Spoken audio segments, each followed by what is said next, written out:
السلام علیکم ورحمۃ اللہ وبرکاتہ۔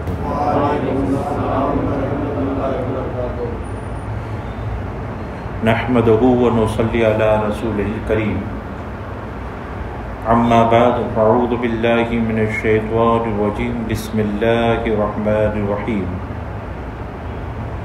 یا ایھا الذین آمنوا صلوا علیہ وسلموا تسلیما۔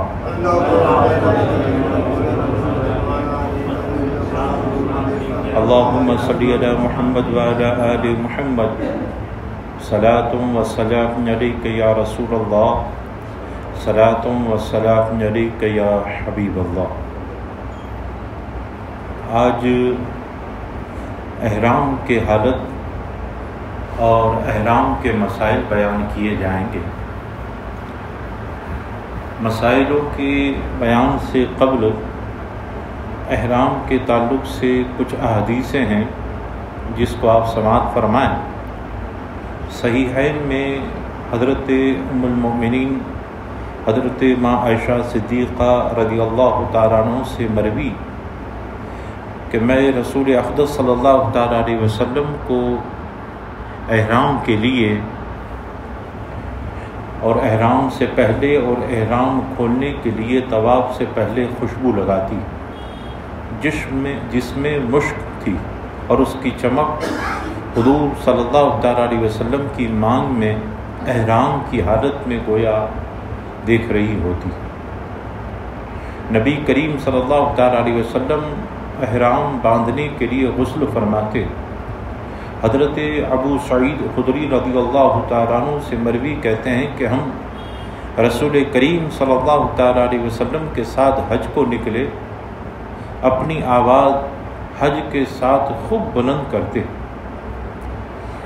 نبی کریم صلی اللہ تعالیٰ علیہ وسلم نے فرمایا کہ جو مسلمان لبیک کہتا ہے تو داہنے بائیں جو پتھر، درخت یا ڈھیلے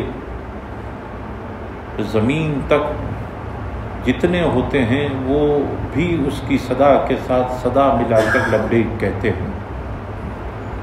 رسول کریم صلی اللہ تعالیٰ علیہ وسلم نے فرمایا کہ جبرائیل نے آ کر مجھ سے یہ کہا کہ اپنے اصحاب کو حکم فرما دیجئے کہ وہ تلبیہ یعنی لبیک میں اپنی آوازوں کو بلند کرے کہ یہ حج کا شعار ہے۔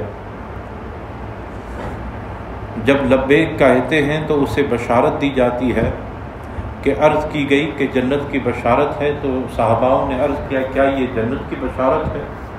تو نبی کریم صلی اللہ تعالیٰ علیہ وسلم نے فرمایا ہاں، کسی نے احرام باندھا، فسوق اور بد کلامی سے اپنے آپ کو دور رکھا تو یہ تلبیہ اس کے لیے جنت کی بشارت ہے۔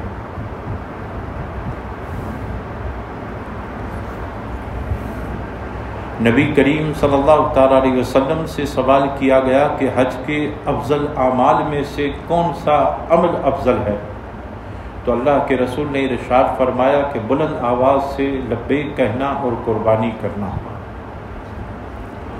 نبی کریم صلی اللہ تعالیٰ علیہ وسلم آپ فرماتے ہیں کہ جو مسجد اقصی سے مسجد حرام تک حج یا عمرے کا احرام باندھ کر آیا، اس کے اگلے اور پچھلے گناہ بخش دیے جائیں گے اور اس کے لیے انشاءاللہ جنت واجب کر دی جائے گی۔ تو احرام کے احکامات میں سے یہ تو پہلے معلوم ہو چکا کہ ہندیوں کے لیے میقات جہاں سے احرام باندھنے کا حکم ہے وہ کوہ یلم کے محاذ پر ہے، اور یہ جگہ کامران سے نکل کر سمندر میں آتی ہے جو جدہ سے 2-3 منزل رہ جاتی ہے۔ تو جہاز والا اطلاع کر دیتا ہے کہ پہلے سے احرام کے سامان کی وہ تیاری کر لیں۔ جب وہ جگہ قریب آئے یعنی حدود حرم قریب آئے تو مسواک کرے، وضو کرے، خوب مل کر نہا سکے تو، ورنہ وضو کر لے یہاں تک کہ حیض اور نفاس والی اور بچے بھی نہائیں اور باطہارت احرام باندھے، یہاں تک کہ آ کر غسل کیا پھر بے وضو ہو گیا، احرام باندھ کر وضو کیا تو فضیلت کا وہ ثواب ضرور پائے گا۔ مرد چاہے تو سر کو منڈا لے، کیا احرام میں بالوں کی حفاظت سے نجات ملے گی؟ ورنہ کنگا کر کے خوشبودار تیل وہ ڈال دے احرام سے پہلے، پھر وہ احرام باندھے۔ چوتھا، غسل سے پہلے ناخن قطرے خط بنوائے، منہ بغل زیر ناپ دور کرے، بلکہ پیچھے کے بھی ڈھیلے لیتے ہوئے وقت اس بالوں کو اکھاڑ کر صفائی کر لے۔ بدن اور کپڑوں پر خوشبو لگائے کہ یہ سنت ہے۔ اگر خوشبو ایسی ہو کہ اس کا جزم باقی رہے گا جیسے مشک وغیرہ تو کپڑے میں نہ لگائیں۔ احرام کی تیاری کرنے سے پہلے جب نہاتے ہیں تو اس وقت آپ خوشبو لگا سکتے ہیں، اور یہ خوشبو لگانا احرام سے پہلے، احرام کے لیے جب ہم نہاتے ہیں تو یہ سنت ہے۔ بعد احرام جب آپ احرام باندھ لو اور احرام کی نیت کر لو تو اب آپ کسی بھی طریقے کی خوشبو کا استعمال نہیں کر سکتے۔ پھر چھٹا یہ ہے کہ مرد سلے ہوئے کپڑے موزے اتار دے اور ایک نئی چادر دھلی ہوئی اوڑھ لے اور ایسی ہی ایک چادر تہبند باندھ لے۔ یہ کپڑے سفید اور نئے ہوں تو بہتر ہے، اور اگر ایک ہی کپڑا پہنا ہے جس سے سارا سطر چھپ گیا جب بھی جائز ہے۔ بعض عوام یہ کرتی ہے کہ اسی وقت سے چادر داہنے بغل کے نیچے کر کر دونوں پہلو بائیں موڈے پر ڈال دیتی ہے، یہ خلاف سنت ہے۔ بلکہ سنت طریقہ یہ کہ اس طرح چادر اوڑھے کہ طواف کے وقت اور طواف کے علاوہ باقی وقتوں میں عادتاً کے موافق چادر اوڑھی جائے، یعنی دو مونڈھے اور پیٹھ اور سینہ چھپا ہوا رہے۔ پھر ساتواں یہ کہ جب وہ جگہ آئے جہاں سے ہم احرام باندھے بغیر نہیں جا سکتے اور وقت مکروہ نہ ہو تو 2 رکعت بنیت احرام پڑھیں۔ پہلی میں سورہ فاتحہ کے بعد قل یا ایھا الکافرون اور دوسری میں الحمد شریف کے بعد قل ھو اللہ شریف پڑھیں۔ لیکن یاد رکھ لیں کہ یہ سنت ہے، یہ واجب نہیں ہے کہ آپ احرام سے پہلے 2 رکعت نماز ہی پڑھیں۔ جیسے ہم بمبئی میں ایئرپورٹ پر جاتے ہیں تو وہیں سے احرام باندھنا ہوتا ہے۔ کبھی کبھار جلد بازی میں کسی وجہ سے دیری ہو جاتی ہے تو اتنا وقت حاجیوں کو نہیں ملتا کہ وہ 2 رکعت نماز پڑھ پائیں، تو پھر وہ اس وجہ سے ناراض ہوتے ہیں، جھگڑا کرتے ہیں۔ تو ان کو کرنا یہ چاہیے کہ سب سے پہلے تو وہ کوشش ہی کرے کہ جتنا ہو سکے اتنا جلدی ہی وہ ایئرپورٹ پہنچے، اور اپنی حاجت سے فارغ ہونے کے بعد وہ 2 رکعت نماز پڑھ لے، اور پھر نیت کب کرے؟ جب جدہ وہ یلملم کی حدوں میں داخل ہونے سے پہلے وہ نیت کرے۔ حج 3 طرح کا ہوتا ہے۔ ایک نرہ حج کرے، اسے افراد کہتے ہیں۔ حاجی کو اس میں یہ نیت 3 طرح کی نیت ہوتی ہے حج کی۔ تو ایک تو نرہ حج یعنی خالی حج ہے، اسے افراد کہتے ہیں، کہ وہ سیدھا آدمی حج ہی کا احرام باندھتا ہے اور حج کرنے کے بعد وہ احرام کھولتا ہے۔ اور دوسرا یہاں سے نر عمرے کی نیت کرے، مکہ مکرمہ میں حج کا احرام باندھے، اس سے وہ تمتع کہتے ہیں، اور وہ یہ دوسرا احرام ہے کہ وہ ابھی حج کے دن نہیں ہے۔ جیسے ہم یہاں سے انڈیا جاتے ہیں تو لوگ عمرے کا ہی احرام کرتے ہیں، اور وہاں جانے کے بعد احرام کرنے کے بعد احرام کو وہ اتار لیتے ہیں، پھر حج کے دنوں میں آنے سے پہلے وہ حج کا احرام باندھتے ہیں۔ تو ہم انڈیا سے جتنے لوگ جاتے ہیں جو پہلے تو وہ یہاں سے حج کا احرام نہ باندھتے ہیں، نہ حج کے احرام کی نیت کرتے ہیں۔ نیت عمرہ کی کرتے ہیں، اور پھر جا کر وہاں عمرہ کرنے کے بعد احرام اتار لیتے ہیں، اس سے حج تمتع کہتے ہیں۔ اور تیسرا احرام ہے حج اور عمرہ دونوں، یہاں یہ دونوں نیت ہو رہی ہے، یہ احرام سب سے افضل ہے، اور اسے قران کہا جاتا ہے کہ حاجی یہاں سے جانے کے بعد جب کوئی حاجی 2 دن 3 دن قبل حج کے وہاں پہنچتا ہے اور اس کے 2-3 دن کے بعد فوراً حج ہی شروع ہونا ہے، تو وہ بندہ حج اور عمرہ دونوں کی نیت کے ساتھ وہ احرام باندھتا، تو پھر وہ یہاں سے جب جائے گا تو پہلے عمرہ کرے گا، عمرہ کرنے کے بعد وہ احرام کو نہیں کھولے گا، بلکہ اسی احرام کی نیت میں پھر حج کرے گا، اور حج کرنے کے بعد وہ احرام کھولے گا۔ اور ان تینوں صورتوں میں احرام کی نیت کرنے کے بعد تلبیہ یعنی لبیک پڑھنا، لبیک اللہم لبیک لبیک لا شریک لک لبیک ان الحمد والنعمت لک والملک لا شریک لک، جہاں جہاں وقفہ کی علامت ہے وہاں رکنا ہے، یعنی لبیک 3 بار کہنا، اور درود شریف آگے پیچھے پڑھنا، اس کو پڑھتے رہنا۔ احرام کی نیت کے بعد یہ ضروری ہے کہ یہ تلبیہ پڑھے، لبیک، پھر یہاں رکنا ہے نا، تو اس لبیک کو 3 بار تکرار کریں، لبیک لبیک لبیک اللہم لک لبیک، یہاں پھر رک جائیں، پھر کہیں لبیک، پھر رک جائیں، لا شریک لک لبیک، یہاں رک جائیں، پھر ان الحمد والنعمت لک والملک، یہاں رک جائیں، یہاں سانس لیں، لا شریک لک۔ تو جہاں جہاں وقف کرنے کے لیے کہا گیا ہے وہاں ٹھہر کر اس تلبیہ کو پڑھے، یہ عمرہ کی اور حج کے احرام کی نیت کے ساتھ شامل ہے۔ اب اسی کی کثرت ہے کہ لبیک پڑھتے جائیں۔ مسئلہ یہ ہے کہ لبیک کے الفاظ جو مذکور ہیں ان میں کمی نہ کی جائے، زیادتی کر سکتے ہیں بلکہ بہتر ہے، مگر زیادتی آخر میں ہو، درمیان میں نہ ہو۔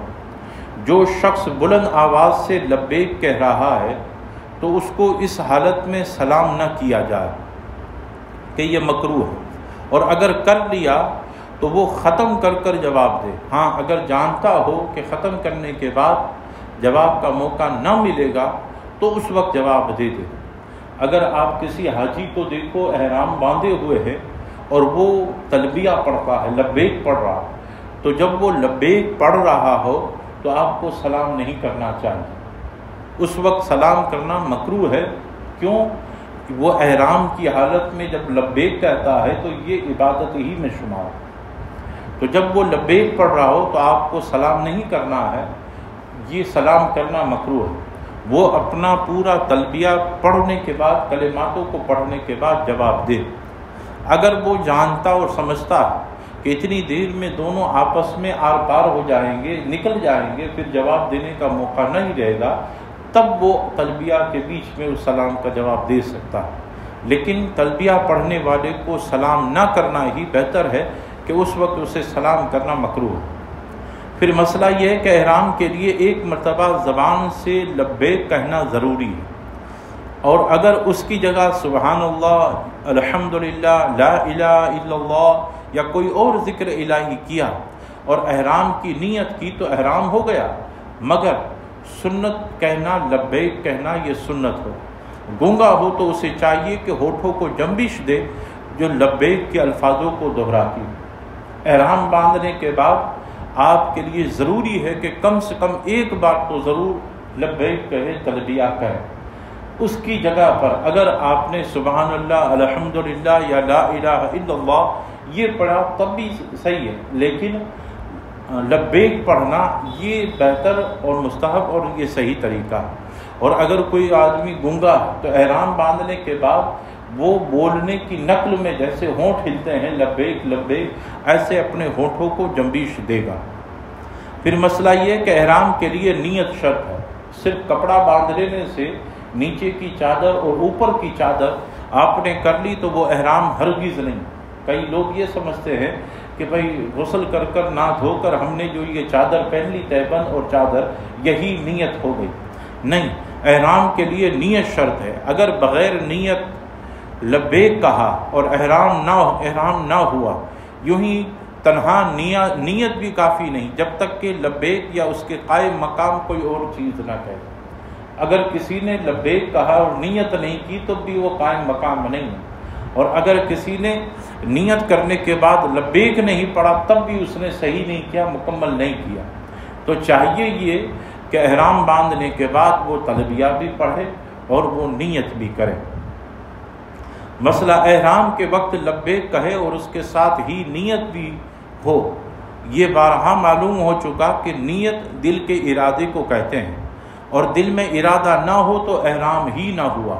بہتر یہ ہے کہ زبان سے بھی کہے، مثلا قران والا لبیک بالعمرۃ والحج اور تمتع والا لبیک بالعمرہ، افراد والا لبیک بالحج کہے۔ تو جو تلبیہ پڑھتا ہے تو وہ نیت کرے۔ اب نیت کے لیے کوئی خاص دعا نہیں، آپ اپنی مادری زبان میں عربی جملوں میں یا دل میں ارادہ جو کرتے ہو اسی کو نیت کہا جاتا۔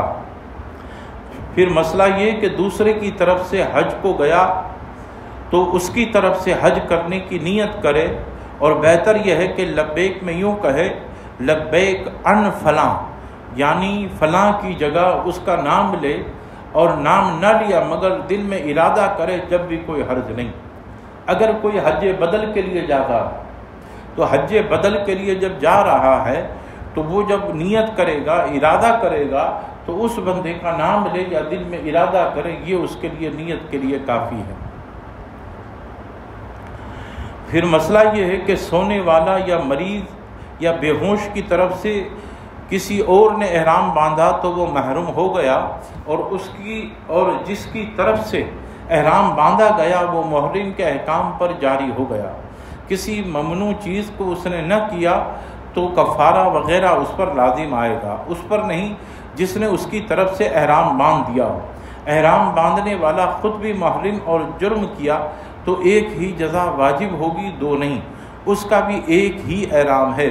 مریض اور سونے والے کی طرف سے احرام باندھنے والے میں یہ ضروری ہے کہ احرام باندھنے کا انہوں نے حکم دیا ہو، اور بے ہوشی میں ہو تو اس کی ضرورت نہیں۔ حج کے تمام افعال ادا کرنے تک بے ہوش رہا اور احرام کے وقت اس ہوش میں آیا، اب اپنے آپ کو احرام باندھا تھا تو اس کے ساتھ والے تمام مقامات میں اسے لے گئے، اور اگر وہ احرام کے وقت بھی بے ہوش تھا اور لوگوں نے احرام باندھ دیا تھا تو لے جانا بہتر ہے، ضروری نہیں۔ اگر کوئی مریض ہے، کوئی بے ہوش ہے، سونے والا ہے، اس کو لوگوں نے احرام باندھ لیا، اور جس نے احرام باندھا اس نے نیت کی، اور اپنے ساتھی کی بھی اس نے نیت کی، تو جو لیٹا ہے، جو بے ہوش ہے، جو سویا ہوا ہے، جو مریض ہے، جس نے احرام باندھا ہے، اس کی نیت بھی اسی کے ساتھ شامل ہو گئی، اس کے ساتھ ہی شامل ہو گئے۔ اب وہ ایسے ہی بے ہوش ہے تو اس بے ہوش ہی کو ساتھ ساتھ احرام کی حالت میں ہر جگہ گھمایا حج میں، تو اس کا بھی حج ادا ہو جائے گا، حالانکہ وہ بے ہوش ہے۔ احرام کے بعد مجنون ہو تو حج صحیح ہے، اور جرم کرے گا تو جزا بھی لازم آئے۔ اسی طرح احرام کے بعد اگر کوئی پاگل ہو تو احرام کے بعد جب وہ پاگل ہو جائے گا کسی بھی وجہ سے، تب بھی اس کا حج صحیح ہوگا، اور اگر وہ اس پاگل پن میں کوئی جرم کر دے تو تب اس کے جزا بھی دینی پڑے گی۔ پھر مسئلہ یہ ہے کہ ناسمجھ بچے نے خود احرام باندھا یا افعال حج ادا کیے تو حج نہ ہوا، بلکہ اس کا والی اس کی طرف سے بجا لائے، مگر طواف کے بعد دو رکعتوں کو بچے کی طرف سے والی نہ پڑے گا۔ اس کے ساتھ باپ بھائی دونوں ہوں تو باپ کے ارکان ادا کرے، اور سمجھ والا بچہ خود افعال حج ادا کرے۔ رمی وغیرہ بعض باتیں چھوڑ دیتے، ان پر کفارہ لازم نہیں آئے گا۔ یوں ہی ناسمجھ بچے کی طرف سے اس کے والی نے احرام باندھا اور بچے نے کوئی ممنوع کام نہیں کیا تو باپ پر کوئی لازم نہیں آئے گا۔ ناسمجھ بچہ حج کے دنوں میں ہے تو وہ کام جو شیطان کو ککری مارنا وغیرہ وغیرہ، تو وہاں اگر وہ بچے کو نہ لے جائے، مینا میں خیمے میں ہی رکھے، اور اپنے والی جو اس کا باپ ہے وہ بچے کی طرف سے جو نابالغ ہے اس کی طرف سے وہ کنکریوں کو مار دے گا، تب بھی بچے کا حج ادا ہو جائے گا۔ بچے کو ساتھ لے جانا اس وقت ضروری نہیں، نہ سمجھ بچے کی بات۔ پھر مسئلہ یہ ہے کہ بچے کی طرف سے احرام باندھا تو اس کے سلے ہوئے کپڑے اتار لینے چاہیے، چادر تہبند پہنائیں اور ان تمام باتوں سے بچائے جو محرم کے لیے ناجائز ہے۔ حج کو فاسد کر دیا تو قضا واجب نہیں، اگرچہ وہ بچہ سمجھ والا۔ کوئی بچہ ہے اس کو احرام باندھا، تو احرام باندھنے کے لیے کئی لوگ ایسے کرتے ہیں کہ بچہ ہے تو وہ سلا ہوا کپڑا چلے گا، تو اس کو سلا ہوا کپڑا پہنا دیتے ہیں کہ بھائی بچہ ہے، کیونکہ بچے پر حج تو ہے نہیں، تو بچے کو سلا ہوا کپڑا پہنا دیتے ہیں۔ تو بچے کو سلا ہوا کپڑا بھی نہیں پہنانا چاہیے، اسے تیبند اور وہی ایک کپڑا دینا چاہیے۔ اور اگر اس نے کوئی ایسا کام کر لیا، بچے نے کوئی ایسا کام کر لیا جو حج کو فاسد کر دے گا، تو اس کی قضا واجب نہیں، بھلے وہ بچہ سمجھتا ہو تب بھی اس پر کوئی بات نہیں۔ مسئلہ لبیک کہتے وقت نیت قران کی تو قران ہے، اور افراد کی تو افراد ہے، اگرچہ زبان سے نہ کہا، اور حج کے ارادے سے گیا اور احرام کے وقت نیت حاضر نہ رہی تو حج ہے، اور اگر نیت کچھ نہ تھی تو جب تک طواف نہ کیا اسے اختیار ہے کہ حج کا احرام قرار دے، یا عمرے کا یا طواف کا، پھر وہ کر چکا تو احرام عمرے کا ہو گیا۔ یوں ہی طواف سے پہلے جماع یا روکنے والا کوئی کام کیا تو عمرہ قرار دیا جائے گا، اور قضا میں عمرہ ہی کافی ہے۔ اگر کسی نے احرام باندھا، احرام باندھنے کے بعد اس وقت جو نیت کرے گا، اب اس نے قران کی نیت کی کہ صرف حج کی، تو افراد کی نیت کی صرف عمرہ کی، تو وہی ہے۔ لیکن اگر اس نے حج کی نیت نہیں کی اور عمرہ کی نیت کی، تو اس نے جب تک طواف نہیں کیا اپنی نیت کو بدل سکتا ہے، تو اگر اس نے طواف کر لیا تو اب وہ بدل نہیں سکتا، اب وہ حج کا احرام رہے گا، جو اس نے نیت کی ہوگی وہی رہے گا۔ احرام باندھا ہو اور یاد نہیں کہ کس کا باندھا تھا تو دونوں واجب ہے، یعنی قران کے افعال بجا لائے کہ پہلے عمرہ کرے پھر حج کرے، مگر قران قربانی کے ذمہ نہیں، اگرچہ وہ دو چیزوں کا احرام باندھا ہو، یاد نہیں کہ دونوں میں حج یا عمرہ یا حج، تو قران قربانی واجب۔ حج کا احرام باندھا اور یہ بنیتیں نہیں کہ کس سال کرے گا، تو اس سال کا وہ مراد ہی لیا جائے گا۔ پھر مسئلہ یہ کہ منت نفل و فرض، نفل کا احرام باندھنا تو نفل ہے، اگر یہ نیت کی کہ فلاں نے جس کام کا احرام باندھا اسی چیز کا میرا احرام ہے، اور بعد میں معلوم ہو گیا کہ اس نے کس چیز کا احرام باندھا تو اسی کا بھی وہی احرام ہے، اور معلوم نہ ہوا طواف سے پہلے پھر گیا تو کوئی حاجت نہیں، اس کا بھی وہی احرام اس کے تعلق سے داخل ہوگا۔ اب میں وہ باتیں بیان کر رہا ہوں جو احرام میں حرام ہے، جو احرام کرنے والا جب احرام میں باندھے گا تو یہ باتیں احرام والے کے لیے حرام ہے، چاہے وہ عمرہ کا ہو یا حج کا ہو۔ پہلا، یہ وہ باتیں ہیں جو احرام میں حرام ہے۔ پہلا، عورت سے صحبت کرنا۔ دوسرا، بوسہ، مسامہ، گلے لگانا، اور عورت کے اندرونی حصے کو شہوت کے ساتھ دیکھنا یا باتیں کرنا۔ چھٹا، عورت کے سامنے اس کا نام لینا۔ ساتواں، فحشی۔ گناہ ہمیشہ حرام تھے، اب تو وہ سخت ہی حرام ہو گئے۔ نوواں، کسی بھی دنیاوی جھگڑا اور لڑائی کرنا۔ 10واں، جنگل یا شکار کرنا۔ 11واں، شکار کی طرف اشارہ کرنا کہ وہ رہا اس کی طرف مارو، یہ اشارہ بھی نہیں کر سکتے، یا کسی طرف بتانا، کسی بھی طریقے سے بتانا۔ 13واں، بندوق یا بارود یا اس کو ذبح کرنے کے لیے چھری دینا، یہ بھی حرام، احرام کی حالت میں۔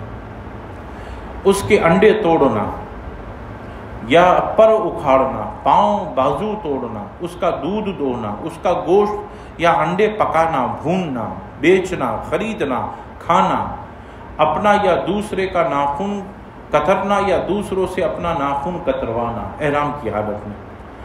پھر سر سے پاؤں تک کہیں سے کوئی بال کسی بھی طریقے سے جدا کرنا، یہ حرام ہے۔ سر سے لے کر پاؤں تک آپ کوئی بھی بال کسی بھی طریقے سے بدن سے جدا نہیں کر سکتے، کسی چیز سے، یا ایسے کرنے سے، جیسے کہ میری داڑھی میں کنگھی کرنے سے میرے بال گرتے ہیں تو میں کنگھی نہیں کر پاؤں گا، تو مجھ پر کنگھی نہیں ہے۔ اسی طرح شریر کے اوپر سے لے کر پاؤں تک کسی بھی ذریعے سے بال اکھڑے وہ کام نہیں کرنا، وہ حرام۔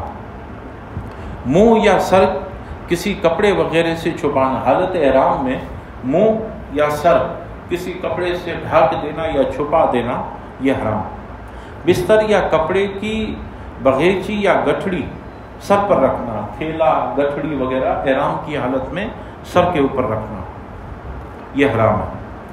امامہ باندھنا یہ حرام ہے۔ برقع پہننا، دستانے پہننا عورتوں کو یہ بھی حرام ہے۔ موزے یا جراب وغیرہ جو ساقط قدم کو چھپائے، جہاں عربی جوتوں کا تسمیہ ہوتا ہے وہ پہننا، اگرچہ وہ جوتیاں نہ ہو تو موزے کاٹ کر پہنے اگر وہ تسمیوں کی جگہ چھپی ہوئی ہو تو۔ پھر سلا ہوا کپڑا پہننا، پھر خوشبو بالوں میں لگانا، بدن میں لگانا، کپڑوں میں لگانا، یہ سب باتیں احرام، حالت احرام میں منع۔ ملاگیر، کسمس، کیسر، غرض جیسی کسی بھی خوشبو اور رنگ کپڑا پہننا جبکہ ابھی وہ خوشبو دے رہا ہو۔ پھر خالص خوشبو، مشک، عنبر، زعفران، الائچی، چینی وغیرہ وغیرہ خوشبودار چیزیں اس کو کھانا۔ پھر ایسی خوشبو کا آنچل میں باندھنا جس میں فی الحال مہک ہو، جیسے مشک، عنبر وغیرہ وغیرہ۔ احرام میں کسی کونے میں احرام میں کوئی ایسی چیز باندھو جو خوشبو دیتی ہو تو وہ بھی نہیں باندھ سکتے، وہ حرام۔ پھر احرام میں سر یا داڑھی کو خط یا کسی خوشبودار یا کسی چیز سے دھونا جس سے کہ وہ جوئیں مر جائیں، جیسے جوئیں پڑی ہو تو ایسی کوئی چیز ڈالنا جس سے جوئیں مر جائیں، ایسی حالت احرام میں کوئی لکوڈ استعمال نہیں کر سکتے۔ احرام میں مہندی کا خضاب لگانا، پھر گوندنا، بالوں کو گوندنا، چوٹی بنانا مرد کے لیے۔ پھر زیتون تیل اگرچہ وہ بے خوشبو ہو بالوں پر یا بدن پر لگانا۔ پھر کسی کا سر مونڈنا، حالت احرام میں آپ کسی کا سر نہیں مونڈ سکتے اگرچہ وہ احرام میں نہ ہو۔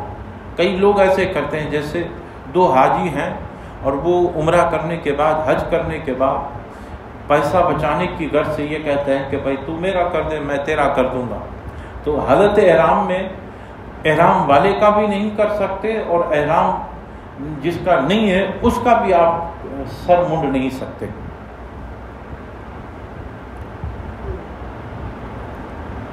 پھر جوئیں مارنا، پھینکنا، کسی کو اس کی طرف مارنے کا اشارہ کرنا، کپڑا اس کے مارنے کو دھونا، دھوپ میں ڈالنا، بالوں میں پارا وغیرہ مارنے کو غرض سے جوئیں کی ہلاکت پر کسی بھی طریقے کی کسی چیز کا استعمال کرنا، یہ تمام چیزیں ہیں جو حالت احرام میں حرام ہے، یہ حرام ہے۔